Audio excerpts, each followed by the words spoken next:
চাঁদপুর নতুন বাজার সংলগ্ন চাঁদপুর পৌরসভার মাল্টিপারপাস হল। এখানে বিভিন্ন ধরনের ইভেন্ট করতে পারবেন। আপনারা দেখতে পাচ্ছেন রাত্রের এই চিত্র দেখে আসলে মানুষ মুগ্ধ হয়ে পড়বে। এখানে এই মাল্টিপারপাস হলের কাজ চলছে, চলমান কাজ রয়েছে। আশা করি ঈদের আগে এই কাজ সম্পন্ন হবে এবং ঈদের পরে আপনারা যে কোনো প্রোগ্রাম বা বিয়ে শাদী থেকে শুরু করে এখানে আপনারা হল ভাড়া নিতে পারবেন, বা আপনারা এই মাল্টিপারপাস হল ভাড়া নিলে এখানে আপনারা খুব সুলভ মূল্যে অথবা আপনারা এখানে বিভিন্ন ধরনের ইভেন্টের কাজও করতে পারবেন।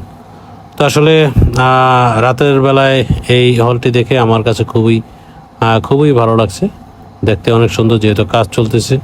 তো আশা করি পরিপূর্ণ কাজ হলে আরও অত্যাধিক সুন্দর লাগবে এবং আপনারাও দেখে আপনার চোখ জুড়িয়ে যাবে। আমি আশা করি যে এই যেহেতু হল তৈরি হয়েছে, এখানে অত্যন্তপক্ষে অন্যান্য যে ইভেন্টগুলি রয়েছে, অন্যান্য যে হলগুলি রয়েছে, সেখান থেকে খুবই রিজনেবল প্রাইস এখানে থাকবে।